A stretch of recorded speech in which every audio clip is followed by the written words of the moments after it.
ఈ రాష్ట్రంలో ఇరిగేషన్ రంగానికి ప్రాణం పోసినటువంటి మహనీయుడు రాజశేఖర రెడ్డి గారు.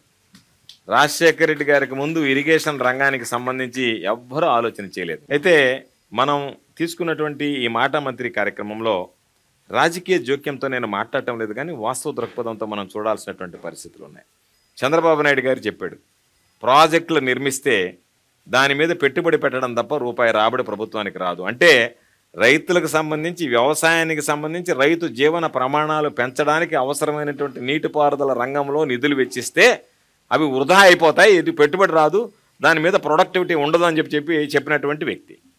ఈరోజు ఆ ప్రభుత్వం తీసుకున్నటువంటి అనేక రకాలైనటువంటి లోపాలు ఈరోజు రైతుల పాలిట శాపాలుగా పరిణమిస్తున్నాయి. అంటే అసలు మనకు సంబంధం లేనటువంటి అంశం. రాష్ట్ర విభజనలో పోలవరం జాతీయ హోదా కల్పిస్తూ కేంద్ర ప్రభుత్వమే మేము నిర్మించిస్తాను అని చెప్పింది.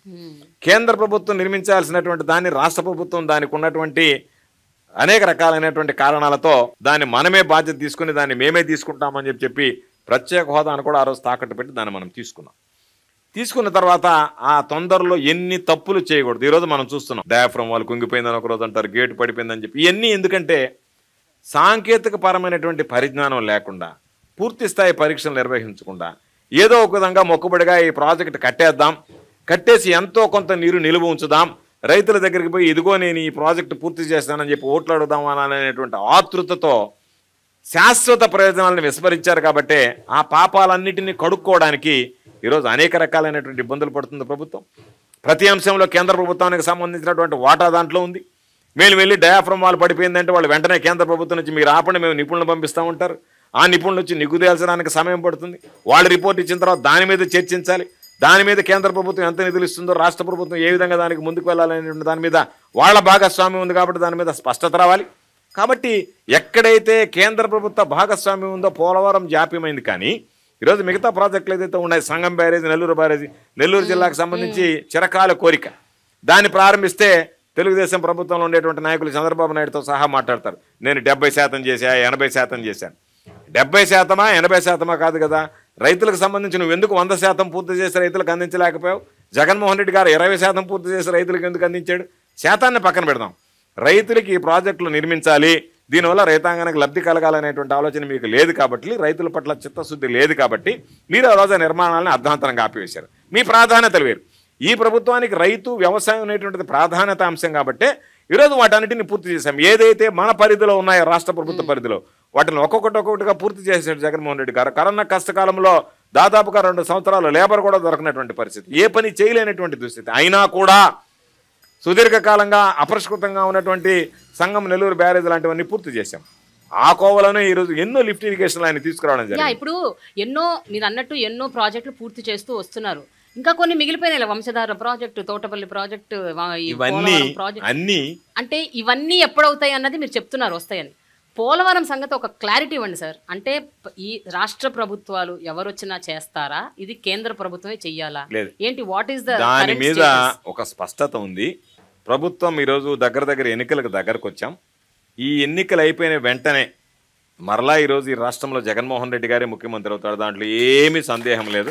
చాలామంది అనుకుంటున్నారు. అందుకే నేను అనేక సందర్భాలు చెప్తాను, ఎక్కడికైనా వెళ్ళినప్పుడు కూడా, మీరు ఏమీ ఈ మీడియాలో వచ్చేటువంటి వాటి కథనాలను నమ్మకండి.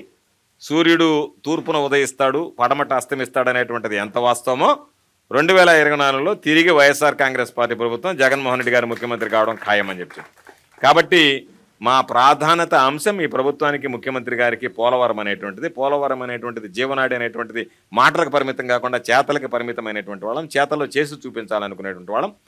తప్పనిసరిగా ఈ ప్రభుత్వం మరలా ఏర్పడిన వెంటనే ప్రత్యేకమైనటువంటి దృష్టి పెట్టి పోలవరం ప్రాజెక్టుని పూర్తి చేయాలనేటువంటి ఆ ఆలోచన, ఆ ఆశ ముఖ్యమంత్రి గారిలో, ఆతృత, తపన ముఖ్యమంత్రి గారిలో ఉన్నాయి.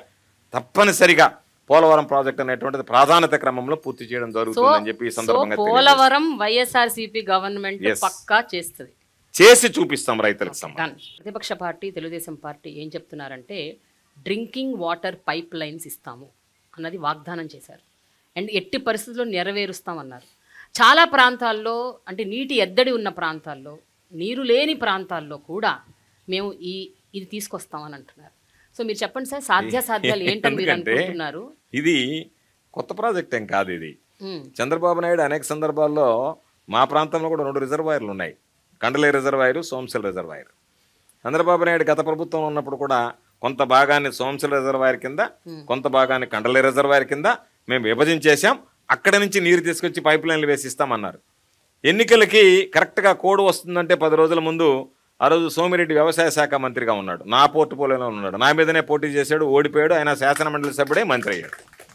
ఆయన కరెక్ట్గా ఎన్నికలకు ముందు 1,400 కోట్ల రూపాయలతో ఓ ప్రాజెక్టుకి శంకుస్థాపన చేశారు. ఎక్కడికక్కడ 100 కోట్లు 1000 కోట్లు ఇచ్చిపోవడం తప్ప ఆ పనులు ప్రారంభమే కాలేదు. కాబట్టి నువ్వు చెప్పినటువంటి మాట 5 సంవత్సరాలు పనిచేసి ఇవ్వలేకపోయినటువంటి వాడివి ఈరోజు ఈ ప్రభుత్వం దానికి కట్టుబడి జలజీవన్ మిషన్ కింద రాష్ట్ర ప్రభుత్వ వాటాతో నిధులు తీసుకొచ్చి ఎంత మేర అవకాశం ఉందో ఈరోజు అంత మేర ఈరోజు రాష్ట్ర వ్యాప్తంగా ఒక్కొక్క నియోజకవర్గానికి దాదాపుగా 100 కోట్ల రూపాయలతో పాడుబడి శిథిలావస్థకు చేరుకున్నటువంటి ఓవర్ హెడ్ ట్యాంక్స్ దగ్గర నుంచి కొత్త పైప్ లైన్ నిర్మాణం దగ్గర నుంచి అన్నీ తీసుకొచ్చాం. భూగర్భ జలాలు లేనటువంటి దగ్గర, డ్రింకింగ్ వాటర్ లేనటువంటి దగ్గర ముఖ్యమంత్రి గారు దాని మీద కూడా దృష్టి పెట్టాడు. తప్పనిసరిగా సాగునీటికి ఎంత ప్రాధాన్యత ఇస్తామో దానికన్నా మనిషికి అత్యంత అవసరమైనటువంటి తాగునీటికి ప్రాధాన్యత ఇస్తాం. కాకపోతే వీళ్ళలాగా అరచేతిలో వైకుంఠం చూపించి వెళ్ళిపోవడం కాకుండా అవాస్తవాలని ఏ విధంగా మనం చూడగలమనేటువంటిది చూసిన తర్వాత ప్రతి ఒక్కరికి నీళ్ళు ఇవ్వాలనేటువంటి ఆలోచనతో ఈరోజు కార్యరూపంలోకి తీసుకొచ్చాం, మాటలకు పరిమితం కాకుండా. ఈరోజు గ్రామాలకు వెళ్ళి చూడమనండి, పైప్ లైన్ల నిర్మాణం ప్రతి ఇంటికి కుళాయి అనేటువంటి దాదాపుగా మెజారిటీ గ్రామాల్లో పూర్తి చేస్తున్నాం.